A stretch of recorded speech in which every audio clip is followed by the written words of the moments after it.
नहीं थी ना।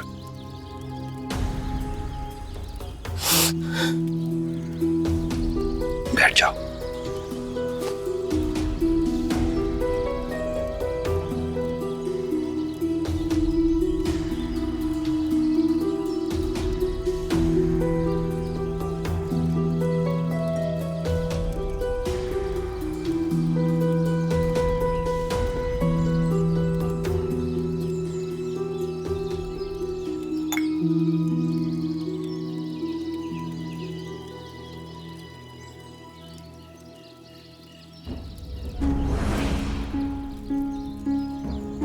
अब बताओ,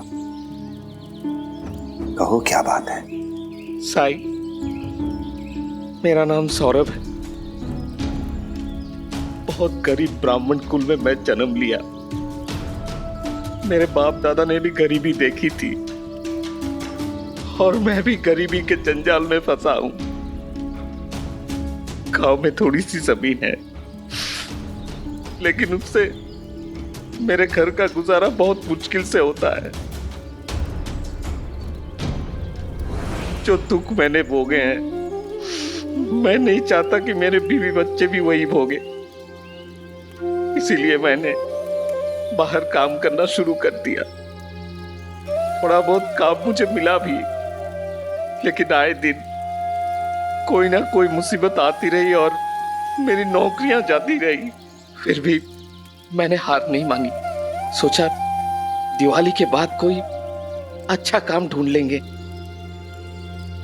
जिसमें इज्जत भी हो और पैसे भी। एक साहूकार ने मुझे बुलाया। वो चाहता था कि उसका कारोबार मैं संभालूं। इसीलिए मैंने मौके को लपकना चाहा।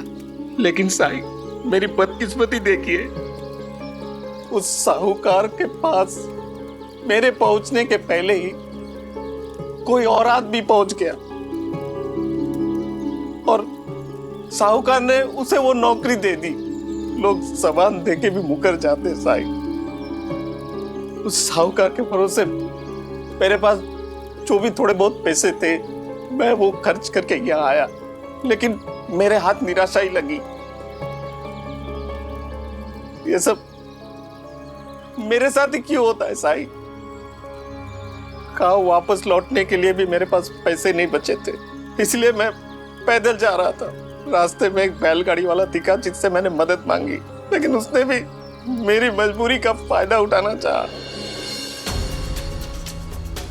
काम के बहाने मेरा शोषण करना चाहा। ये सब मेरे साथ ही क्यों होता है साई? मेरे साथ ही क्यों होता है साई? मैं काम करना चाहता हूँ साई, फिर भी सब लोग मेरे साथ धोखाधड़ी क्यों करते हैं साई?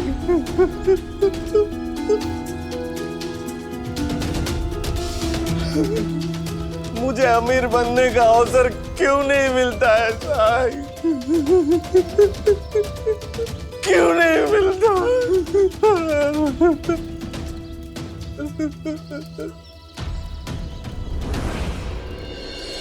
अरे जल्दी जल्दी करो। शेठ जी, मेरे अकेले से इतना सारा नहीं हो पाएगा। अरे साई का नाम लो, हो जाएगा।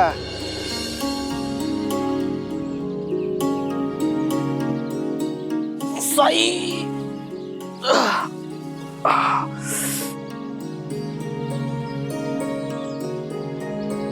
नमस्कार सेठ जी। सेठ जी, मेरे लायक कुछ काम है? काम तो है, लेकिन तुम्हारे लायक नहीं। तुम कर नहीं पाओगे उसे। नहीं, मैं कर लूंगा। मैं मेहनत करने से भागूंगा नहीं। एक बार आप मौका देकर तो देखिए। अच्छा, ये रखी बोरियां, बैलगाड़ी पर चढ़ाना है। एक बोरी के 15 पैसे दूंगा। शुक्रिया सेठ जी।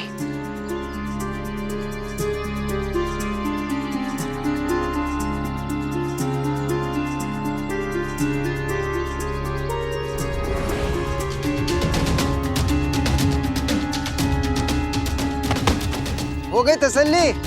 कहा था तुमसे, नहीं कर पाओगे। चलो चलो, मेरा समय बर्बाद मत करो। चलो निकलो यहाँ से। अरे भाई, तुम क्यों खड़े हो? तुम तो काम करो। हाँ सेठ जी।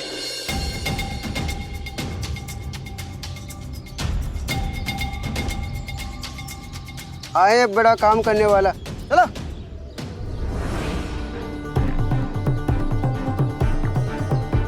आप जब बुलाएंगे तब मैं आ जाऊंगा, बस कुछ काम दे दो आप। अरे पर मुझे किसी की जरूरत नहीं है, ये काम तो मैं अकेले ही संभाल लेता हूँ।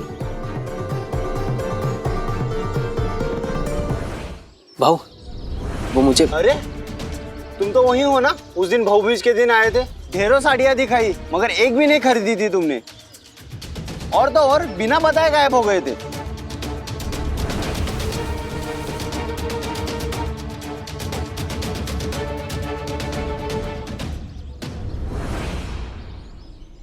भाऊ, मैं टोपियों की सिलाई बहुत अच्छे से कर लेता हूँ, एक बार आप काम करते तो देखिए। अरे जाओ बाबा, यहाँ काम नहीं है, जाओ यहाँ से, निकलो निकलो जाओ।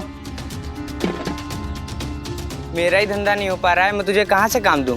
चल जा यहाँ से। पहले तेरी दाढ़ी मूंछ तो निकल आए, फिर दूसरों की हजामत बनाना काम नहीं है यहाँ। चलो जाओ।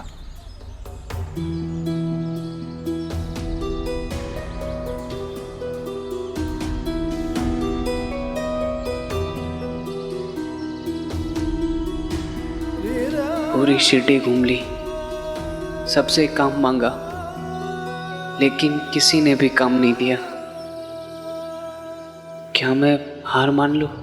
हार नहीं मान सकता साई, और अब तो आप मिल गए मुझे। ये कोई संयोग नहीं है, मुझे लगता है कि मेरी किस्मत अब बदलने वाली है। मेरी मदद कीजिए साई, मेरी मदद कीजिए।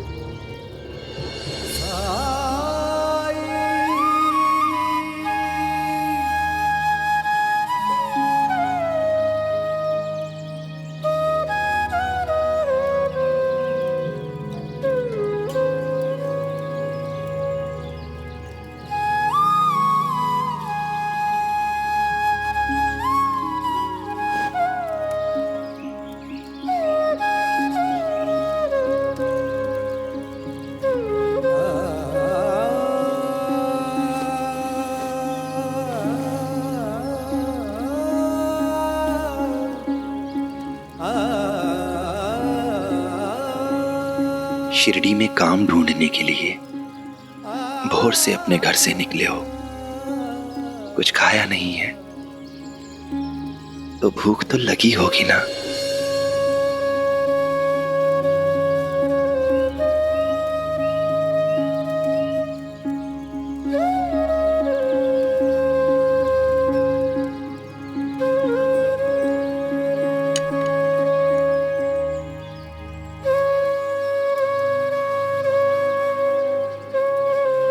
ये लो, कुछ खा लो।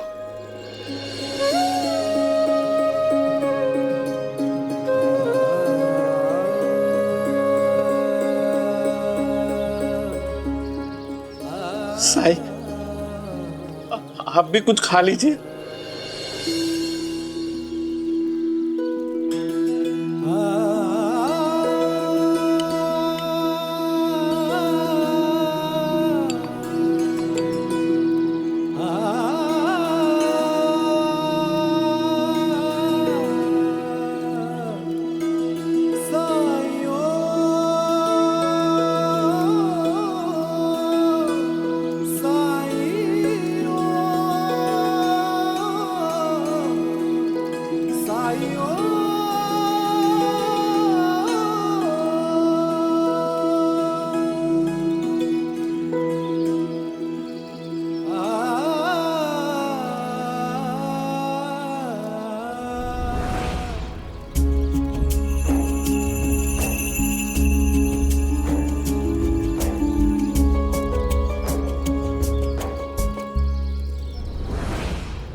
साईं, आपने तो बहुत कम खाया है।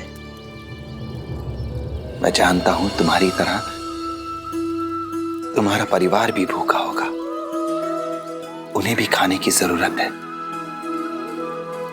इसलिए उनके लिए खाना बांध कर दे देता हूं मैं। तुम अपने साथ ले जाना और जब घर पहुंचो तो उन्हें दे देना।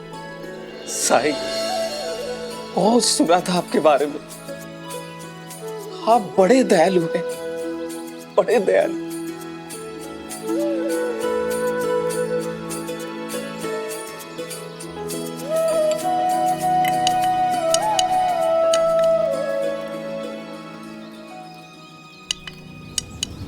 साईं मेरे घर वालों के लिए अपना छोटा खाना दे रहे हैं, पर वो ऐसा कैसे कर सकते हैं? उन्हें बताया था मैंने कि मैं ब्राह्मण हूं। झूठन देकर वो मेरा अपमान क्यों कर रहे हैं?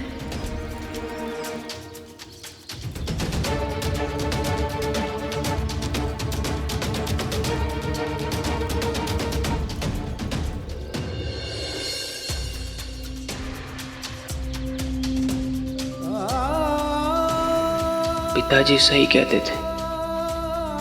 क्या मैं सच में निकम्मा हूं? भूत के पांव पालने में ही दिख जाते हैं। अरे मैं तो इसके लक्षण देख के कह रहा हूं, इस जिंदगी में कुछ भी नहीं करने वाला।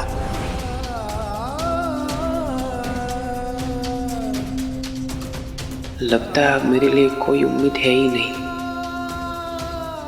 ताई और जीजा जी को भी ये पता चल जाएगा कि मैं वास्तव में क्या हूं। फिर मैं कहां जाऊंगा? संभाल के उठाना और जल्दी जल्दी करो। पूरा दिन इसमें मत लगाना, और भी काम है करने को। चलो जल्दी। लगता है किसी बड़े साहूकार का घर है। बहुत से लोग काम कर रहे हैं। शायद मुझे यहाँ कोई काम मिल जाए। न जाने कितने लोगों से काम मांगा, सबने मना कर दिया। एक बार यहाँ कोशिश करने में क्या है। इधर रखो कोने में और धीरे से। हाँ हाँ।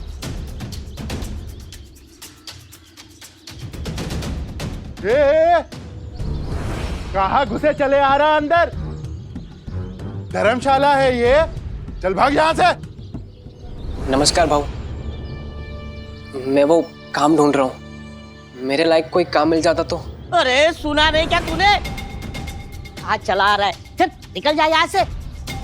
बड़ा आया काम मांगने वाला, जैसे हमारे सरकार ने सबको काम देने का ठेका लेके रखा है। सरकार, एक बार मेरी बात तो सुन लीजिए। हरिओम हरिओम।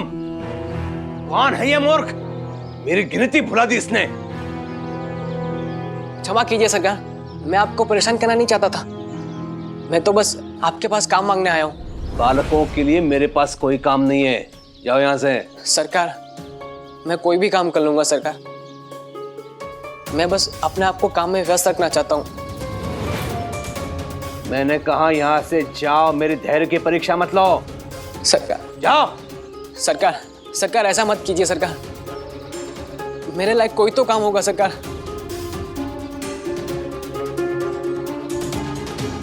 सुना नहीं सरकार ने क्या कहा? चल निकल यहाँ से। अरे आप यहाँ?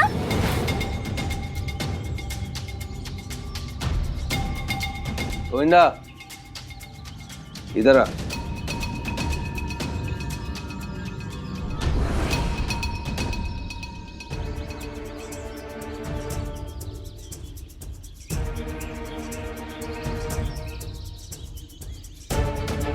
कौन है ये? क्या तुम जानते हो इसे? ये लीजिए, ये आपके परिवार के लिए है।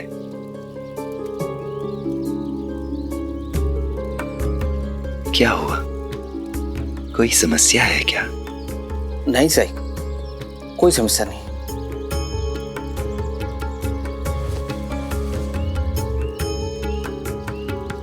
शुक्रिया।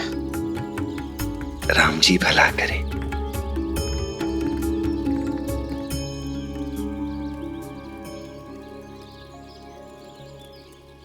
ये कितने अजीब हैं। घर ले जाने के लिए अपना झूठन दिया।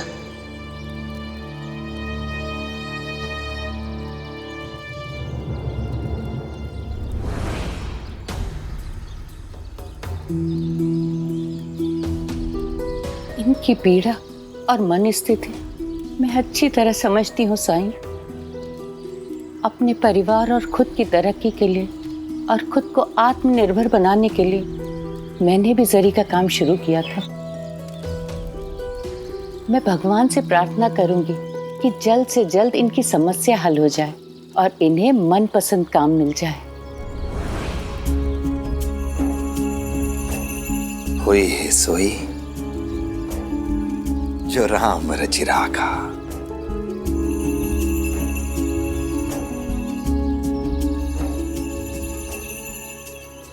तुमने उत्तर नहीं दिया अभी तक। तुम इसे कैसे जानते हो? अगर मैंने मामा जी को बता दिया कि मैंने इन्हें साई के साथ देखा है तो वो मेरा वाड़ी से बाहर निकलना ही बंद कर देंगे। उत्तर दो। वो मैंने देखा था उन्हें कहीं गांव में। बंता। ए बालक, इधर आ, सरकार बुला रहे। अरे जल्दी आ।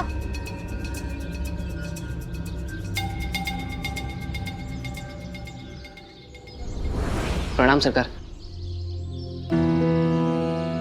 क्या नाम है तेरा? सहदेव।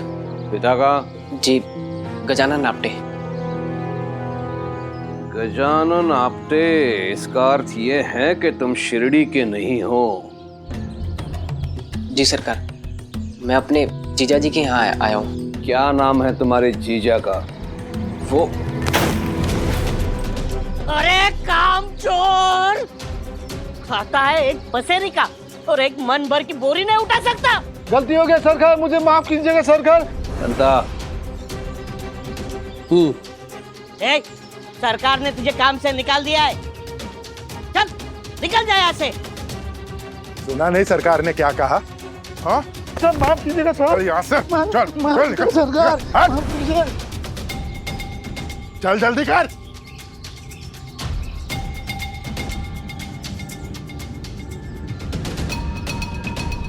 पढ़े लिखे हो? जी।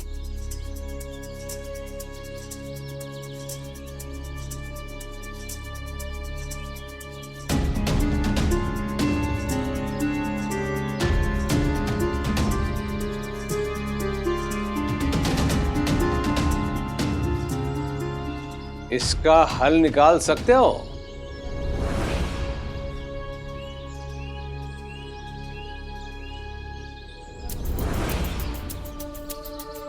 पहनावे से तो किसी अच्छे घर का लड़का लग रहा है, मेरे किसी काम आ सकता है।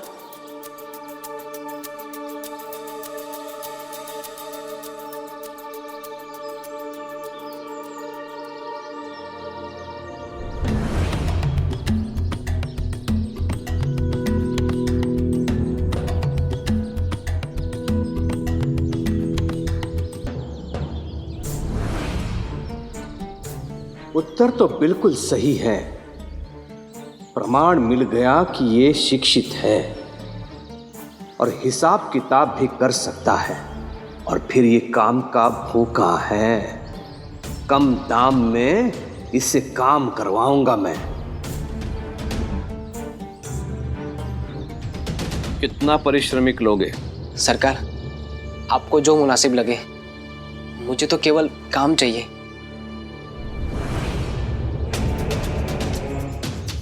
ऐसे मूर्ख कहाँ मिलते हैं हरिओम। बिना पारिश्रमिक तय किए काम करना चाहता है भिखारी कहीं का। इसके सीधेपन का लाभ यदि मैं ना उठाऊं तो मुझसे मूर्ख कोई नहीं। हरिओम। ठीक है, कल से काम पे आ जाना ठीक 9 बजे। यदि विलंब किया तो समझ लेना कि मैंने तुम्हें काम से निकाल दिया है। बहुत बहुत धन्यवाद सरकार। मैं ये हमेशा याद रखूंगा, हमेशा आपका आभारी रहूंगा। जाओ।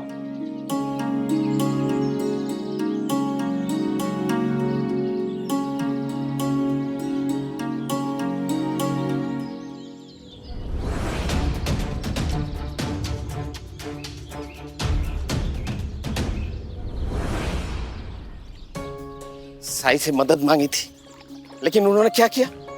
भिखारी समझ के झूठन दे दिया। मैंने उनका लिहाज करके रख लिया, लेकिन उन्होंने क्या सोच के दिया कि मैं गरीब हूं, मैं बच्चों को कुछ भी खिलाऊंगा। हाँ? ये तो वही बात हो गई, नाम बड़े और दर्शन छोटे।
पे सोना था।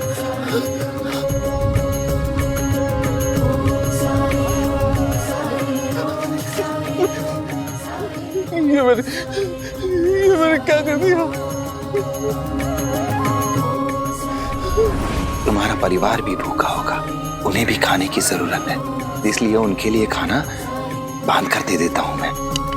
तुम अपने साथ ले जाना और जब घर पहुंचो तो उन्हें दे देना।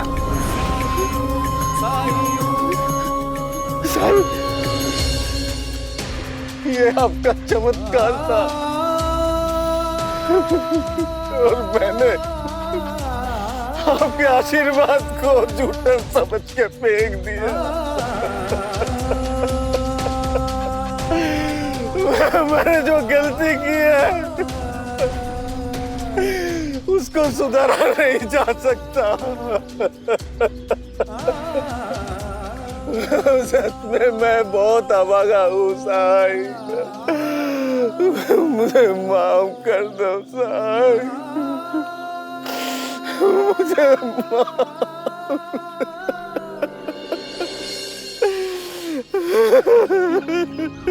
आपके आशीर्वाद को ठुकराने के बाद उसकी कीमत समझ में आई। आपने जो मुझे खाना दिया था वो मैंने अहंकार में आके फेंक दिया। कृपा करके मुझे वो चीज और दे दीजिए। मुझे बस एक मौका दीजिए साईं। जब पहली बार तुम मेरे पास आए तो रो रहे थे तुम और मुझसे पूछा था कि तुम्हें अमीर बनने का अवसर क्यों नहीं मिला। मेरे विचार से अब तुम्हें तुम्हारे प्रश्न का उत्तर मिल गया है। वो मालिक हम सबको मौका देता है और ये हम पर छोड़ देता है कि उस मौके को पहचान कर हम उसका लाभ उठा पाते हैं या नहीं। ऐसे ही मौके तुम्हारे जीवन में भी आते रहे होंगे, बस तुम उन्हें देख नहीं पाए। अपने अहंकार के अंधकार में अपने भाग्य के वरदान को तुम नहीं देख पाए और आज भी कुछ ऐसा ही हुआ। किस्मत को कोसते रहते हो तुम कि तुम्हें काम नहीं मिलता, लेकिन हकीकत ऐसी नहीं है। साहूकार ने कल बुलाया था तुम्हें, लेकिन तुम तय वक्त पर नहीं पहुंचे, और जब तुम नहीं पहुंचे तो उसने किसी ऐसे इंसान को काम पर रख लिया जो काम के महत्व को समझता हो, समय के महत्व को समझता हो। और यही नहीं, आज भी तुमने गाड़ी चालक की नौकरी ठुकरा दी क्योंकि तुम्हें वो काम छोटा लगा। तुमने नहीं सोचा कि अगर तुम गाड़ी चलाओगे तो 4 लोग तुम्हारी गाड़ी में बैठेंगे। हो सकता है उनमें से किसी ऐसे व्यक्ति से तुम्हारी मुलाकात हो जाए जो तुम्हें तुम्हारी प्रतिभा, तुम्हारी योग्यता के अनुसार काम दे सके तुम्हें। या फिर सवारी लेकर तुम अलग अलग गांव में जा सकते थे, अपने मन मुताबिक काम ढूंढ सकते थे तुम, पर उस काम को भी तुमने छोटा समझकर ठुकरा दिया। ऐसे ही मौके आते रहे पर तुम उन्हें नहीं देख पाए। तुम तो किसी ऐसे काम की तलाश में रहे जिससे तुम रातों रात अमीर हो जाओ। और सौरभ, सफलता ऐसी है जैसे कि पर्वत के शिखर पर चढ़ना। एक एक कदम चलकर शिखर की ओर जाना होता है। तुम तो एक बार में ही शिखर पर जाना चाहते हो, और वो भी बिना एक भी कदम चले। कोई भी काम छोटा नहीं होता, हर काम एक मौका है, एक अवसर है संसार के लिए कुछ बेहतर, कुछ अच्छा करने का। कोई इस काम को कितनी ईमानदारी, कितनी जिम्मेदारी से करता है, फर्क बस इससे पड़ता है। समझ गया साईं, आपने बिल्कुल ठीक कहा। मुझे अपनी गलती का एहसास हो गया है साईं। आपने मेरी आंखें खोल दी। अब से छोटे से छोटा काम करने में भी मैं शर्म नहीं करूंगा। मुझे आशीर्वाद दीजिए, कि मेरी मेहनत लाए।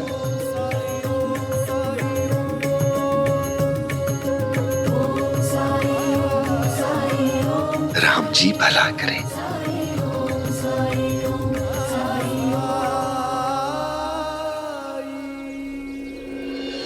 ये लो, मुंह मीठा करो। तूने मेरा दिल खुश कर दिया।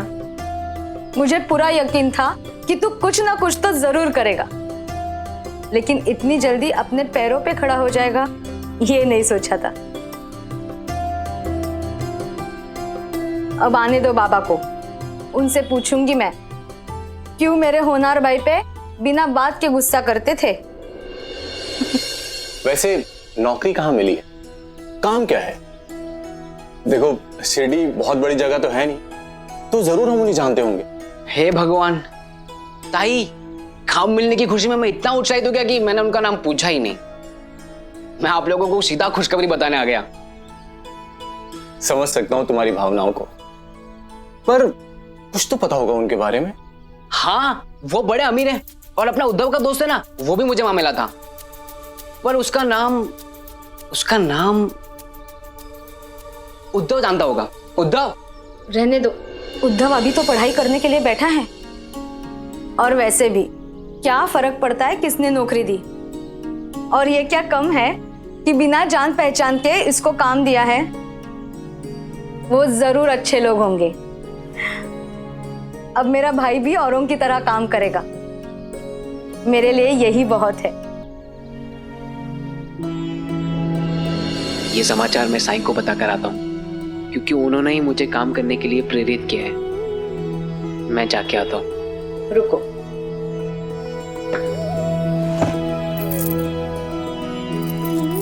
ये लो, बाजार से मिठाई लेके द्वारका में जाना। ऐसी बातें मुंह मीठा करके बताई जाती है। ठीक है ताई, मैं जाके आता हूँ साईं के पास। मामा जी, मैं भी चलूंगा आपके साथ बाजार। पता था मुझे, सहदेव के आते ही तुम्हारा मन पढ़ाई में नहीं लगेगा। ठीक है, मामा के साथ जा रहे हो तो जाओ, पर जल्दी आना और आके अपनी पढ़ाई पूरी करना, ठीक है? चलिए मामा जी। ठीक है, हम चलते हैं। सहदेव का शिरडी आना सार्थक हो गया।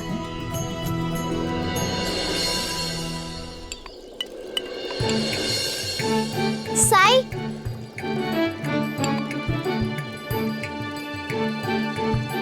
मैं अब से यहाँ द्वारका माई में ही रहूंगी। क्यों? ऐसा क्या हुआ? मुझसे कोई प्यार नहीं करता, इसलिए मैं अपना घर छोड़कर यहाँ आई हूँ। मेरी सखी परी ने कहा कि द्वारका माई में सबके लिए जगह है। आप सबको प्यार करते हैं ना साई? ऐसा कहा उसने? हाँ साई, जब देखो तब मेरी आई मुझे डांटती रहती है। आज भी डांटा था, परसों भी डांटा था, और पिछले हफ्ते भी डांटा था। आज तो छोटी सी गलती के लिए सबके सामने डांटा। मेरा एक दोस्त है चंदू, उसकी आई उसे कभी नहीं डांटती। वो गलती करे तभी नहीं, और तो और उसकी आई उसके बाबा तक को भी बात नहीं पहुंचाती। इसका मतलब तो यही हुआ ना साई, केवल मेरी आई मुझसे प्यार नहीं करती। देखा ना काकी, मैंने कहा था कि निराली हमें यही मिलेगी। तो यहाँ पर है? मैं घर नहीं जाऊंगी, मैं यहीं रहूंगी, क्योंकि साई किसी को भी नहीं डांटते।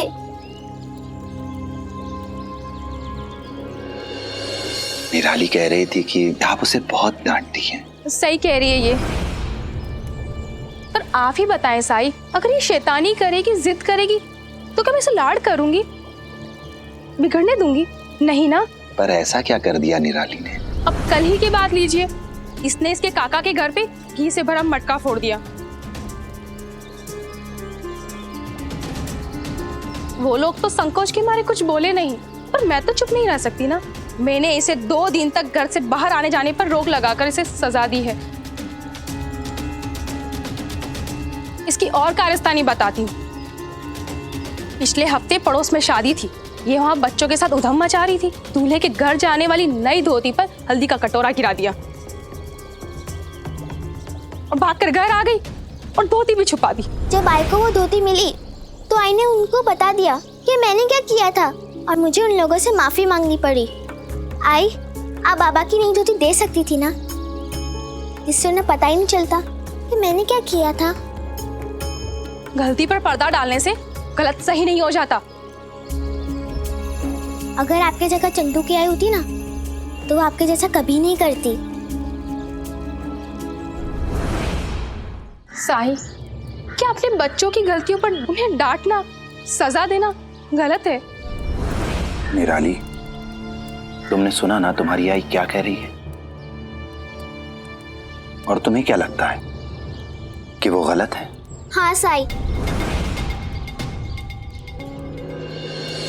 फिर ठीक है, लेकिन द्वारका माई में सभी को कुछ ना कुछ काम करना पड़ता है। इसलिए तुम्हें भी एक काम सौंपता हूं। वो घोंसला देख रही हो पेड़ पर? उसमें चिड़िया के छोटे छोटे बच्चे हैं जिन्होंने अभी तक उड़ना नहीं सीखा है। तो तुम्हारा काम है उन्हें खाना खिलाना। वो बड़े हो जाएं तब भी, और जब तक वो जिंदा रहें तब तक। ठीक है ना? लेकिन साई, जब वो बड़े हो जाएंगे तो क्या वो उड़ना सीखकर अपने लिए खाना तलाशने नहीं चाहेंगे? जब खाना उन्हें घोंसले के अंदर ही मिलेगा तो उड़ना क्यों चाहेंगे वो? पंछियों की माँ उन्हें उड़ना इसलिए सिखाती है ताकि बड़े होकर वो लोग अपने लिए खाना तलाश कर पाएं। चील, बाज जैसे खतरनाक पक्षियों से अपनी रक्षा कर सकें। लेकिन फिर भी जोखिम तो रहता ही है ना। सोचो अगर खाना उन्हें घोंसले में ही मिलने लगे तो कोई जोखिम नहीं, और फिर तो मां की भी कोई आवश्यकता ही नहीं है। नहीं, आई का कुछ पता नहीं चला। हम तो आसपास के गांव में भी चक्कर लगाकर आ गए, लेकिन सब बेकार रहा। पता नहीं किस हाल में हो गया आई। क्या तुम लोगों ने कोपरगांव, नीमगांव या फिर शिरडी जाकर देखा आई को? शिरडी क्या, अहमदनगर तक जाकर ढूंढ के आए, लेकिन कहीं कुछ पता नहीं चला आई का। पता नहीं उन्हें जमीन खा गई या आसमान निकल गया। झूठ झूठ बोल रहे हो तुम लोग। मैं जानता हूं काकी कहां है।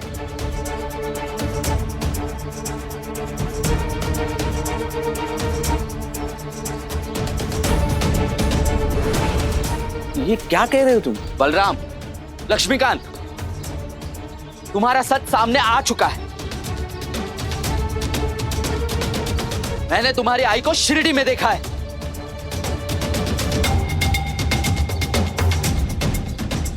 वो शिरडी में रह रही है। आप यहां कैसे? मैं गया था आपके घर आपसे मिलने। क्या मेरे घर गए थे? मेरे बेटे कैसे हैं? वहां सब ठीक है ना? हम सब में कोई ना कोई दोस्त जरूर है, लेकिन कोई अपनी मां के साथ ऐसे कर सकता है क्या? अरे मुझे तो शर्म आती है तुम्हें अपना दोस्त कहते हुए। लेकिन ऊपर वाले की कृपा है, तुम्हारी आई शिरडी में सुखी भी है और खुश भी,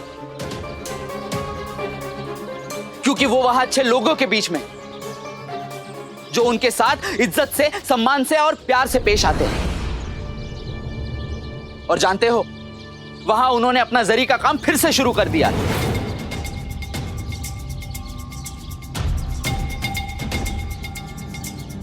क्या कहा तुमने? जरी का काम?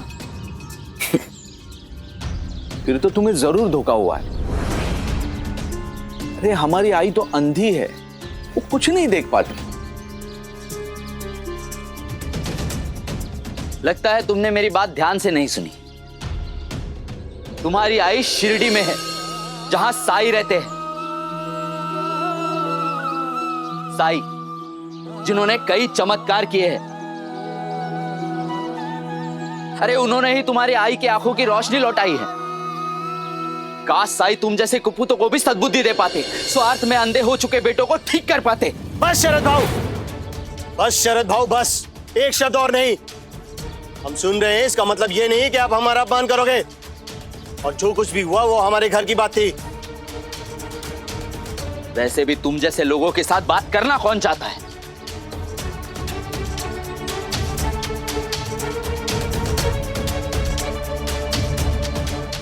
लक्ष्मीकांत क्यों जोश में अपने होश खो बैठता है? कुछ तो समझा कर। क्यों कहा तुमने ऐसे? और क्या जरूरत थी लड़ने की? अगर उसने सबको जाकर बता दिया कि आई के साथ हम लोगों ने क्या किया है तो क्या होगा? दादा छोड़िए शरद को, किसी को क्या बताएगा। मैं तो ये सोच रहा हूँ आई की आंखें ठीक हो गई हैं और उन्होंने जरी का काम भी शुरू कर दिया है। अगर हम उन्हें किसी तरह वापस ले आए तो हम नुकसान में नहीं रहेंगे, क्योंकि जरी का काम करके आई खूब पैसे कमाती है और शादी का मौसम भी आने वाला है। सोने पे सुहागा। आहो, लेकिन सासूबाई वापस आएगी क्या? हमने तो उन्हें घर से बाहर निकाल दिया था। आएगी, जरूर आएगी।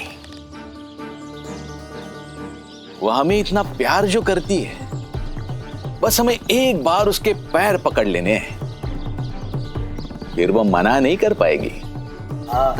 जब तक आई साथ में रहती थी तब तक काम करती रहती थी ताकि हमें कोई दुख ना हो। हमारी आंखों में आंसू देखती थी तो बाबा को भी डांटने नहीं देती थी। बस हमें आई के पास जाने और उसे कहने की देरी है, उसका दिल पिघल जाएगा। लेकिन साई, अगर ऐसा हो तो बच्चे बड़े होने के बाद अपनी उड़ान कैसे भरेंगे? हाँ साई, ऐसा भी तो हो सकता है ना कि मैं किसी दिन किसी कारण से ना आ पाई तो वो तो भूखे रह जाएंगे। और अगर आंधी तूफान आया या फिर पेड़ गिर गया, डाली टूट गई, तो फिर उनका बचना मुश्किल हो जाएगा, फिर वो तो उड़ ही नहीं पाएंगे। तो तुम लोग ये कहना चाहते हो कि पंछियों की माँ उन्हें जो सिखाती है वो कोई और नहीं सिखा सकता। ठीक इसी तरह जब तुम्हारी माँ तुम्हें डांटती है तो वो भी तुम्हें कुछ सिखा रही होती है। सिखा रही होती है कि जीवन में क्या करना चाहिए और क्या नहीं। और सिखाने के बीच में अगर वो तुम्हें डांट दे या तुम्हारे घर से बाहर निकलने पर पाबंदी लगा दे तो वो भी केवल इसलिए ताकि तुम्हें याद रहे कि तुमने क्या गलत किया था। लाड़ प्यार तो पड़ोसी भी दिखा सकते हैं, लेकिन माता पिता हमें गलत से सही की ओर ले जाते हैं।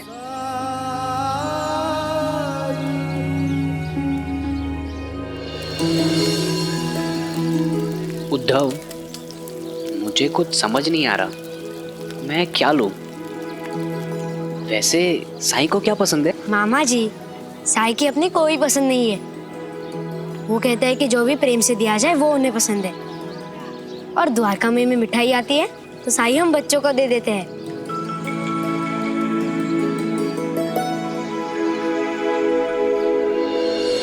ये बेसन के लड्डू ले लीजिए। ठीक है भाऊ, एक काम कीजिए, 8 आने की ये मिठाई और 8 आने की ये मिठाई दे दो। ठीक है, ये लीजिए। ये ताई को पसंद है।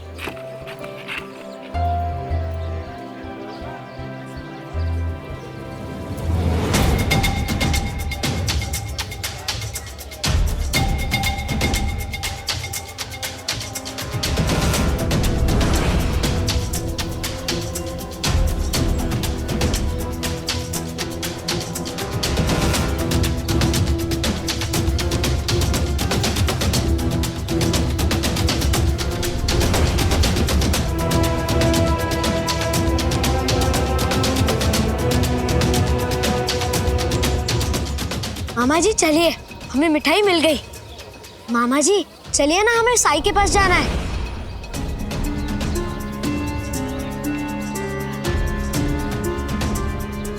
हाँ चलते ना, चलो।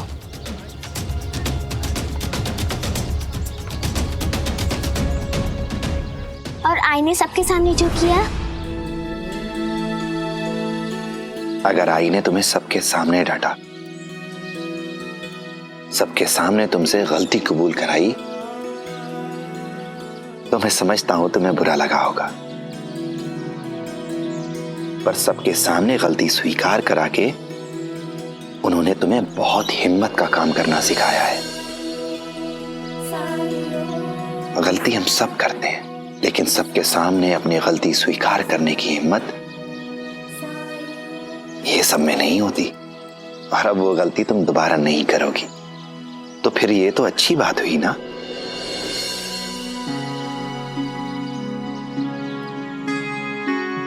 निराली, सोचो, अगर तुम्हारी आई भी तुम्हारी गलती छुपा लेती, तुम्हारे बाबा की धोती उस शादी वाले घर में दे आती, तो क्या शिक्षा मिलती तुम्हें, जानती हो? तुम्हें लगता कि तुम कोई भी गलती कर सकती हो, तुम कुछ भी कर सकती हो। तुम्हारी मां तुमसे कुछ नहीं कहेगी, तुम्हारी गलती को दुनिया से छुपा लेगी वो। थोड़ी देर के लिए तुम्हें अच्छा लगता, तुम्हारी मां तुम्हें दुनिया की सबसे अच्छी मां लगती, बहुत प्रेम उमड़ता उस पर उसका परिणाम क्या होता, कभी सोचा है तुमने? ना तो तुम सामाजिकता का ध्यान रखना सीख पाती, और ना ही अपनी आई का मान रखना।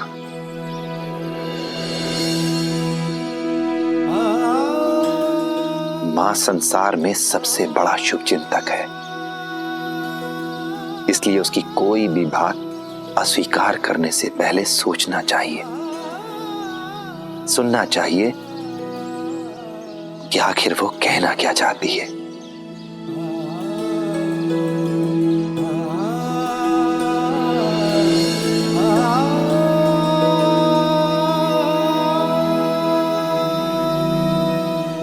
मैं समझ गई साई।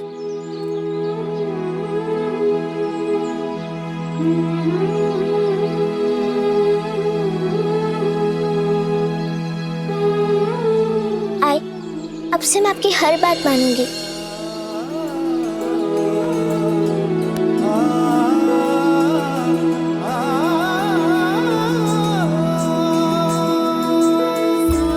मुझे भी तुझे डांटना कहाँ अच्छा लगता है। जब तेरी आंखों में आंसू देखती हूँ मेरा कलेजा फट जाता है। शुक्रिया साई। चलते हैं साई। राम जी भला करे। चलो निराली।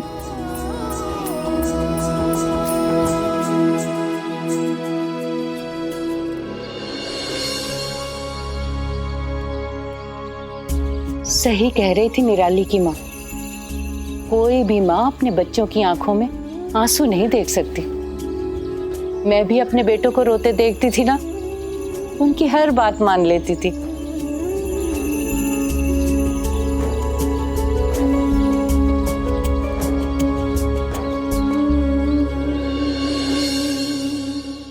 ऐसे और भी मजेदार वीडियो के लिए हमारे चैनल को लाइक, शेयर और सब्सक्राइब करें।